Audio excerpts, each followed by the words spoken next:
and gentlemen, we are here in this courtroom today because the plaintiff, Chris Moss, requested the finding of educational malpractice of the New Cal School District. In other words, Chris Moss claims that the school district that has strived to make Moss a competent human being failed to educate him properly under the New Cal Education Code sections 2097, 2098, and 2099. Now let me remind you what these codes obligate the school district to provide. Code section 2097 requires that the school district provide a qualified course in reading, writing, and mathematics.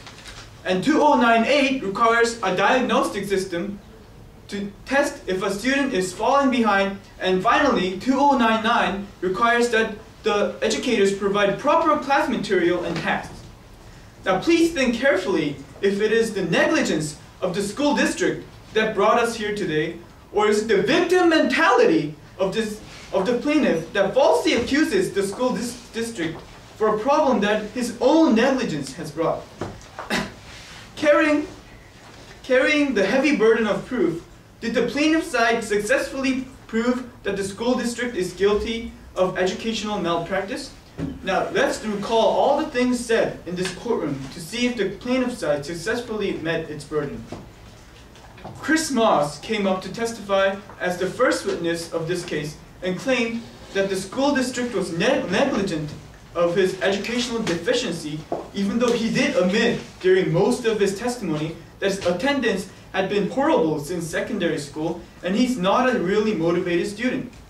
However, our first witness, Ms. Terry Priest, explicitly testified that the school district was unaware of Moss' troubles because Moss missed the standard test that all of the 8th graders take to diagnose any shortcomings of the education system.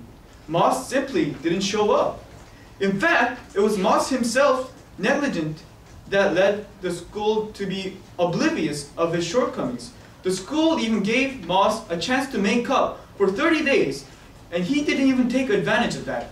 And Ms. Priest told us the case of Alex, who grew up in a similar family environment, but was able to be successfully competent, to obtain competent skills in reading, writing, and mathematics because he simply showed up at classes and tests. Their second witness, Dr. Stain, as expert in education, tells us many supposed problems of the New Cal education system, even though he knows practically nothing about the status of current public education in the area, since all of his children go to private schools and he has never had a teaching career in the area. In fact, Stain proposes many overwhelming amendments to the current system that are just simply impossible, taking the fact that the New Cal school district is run on a limited budget and staff. Therefore, and our second witness, Brown, on the contrary, came up and successfully testified how successful Chris Moss was in classes that he was motivated in and interested in, which successfully proves that it wasn't the incompetence of the material that the school provided, but the demotivation of Chris Moss that led to his failures. Their last witness, Cindy Payne, as Chris Moss' former employer, testified to prove Moss' incompetence in basic everyday tasks. But did he ever testify and prove that Moss' incompetence was due to the school district's failure to provide Moss with proper educational opportunities? On the contrary, Alice Lloyd, our last witness, came up here and showed how successfully reformed a failing student can be if the student is simply motivated to show up at classes and tests. Now let us consider if the New Cal district did indeed violate Code Section 2097, 2098, and 2099. 2097 requires the district to provide reading comprehension, writing, and computation skills in the English language. And we now know that the district system is indeed competent in the case of Alex, who simply showed up at classes unlike Moss. Similarly, the requirement of the Code Section 2098 to provide a diagnostic system to detect any shortcomings present in 5th and 8th grade, which Moss simply didn't take advantage of.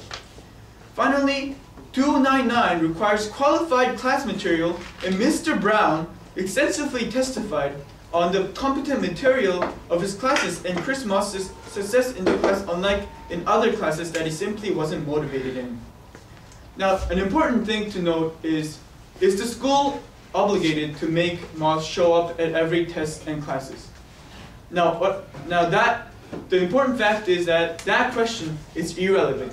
The only question that is relevant here is that the school district met the requirements in Code Section 2097, 2098, and 2099. Thank you. Okay, thank you.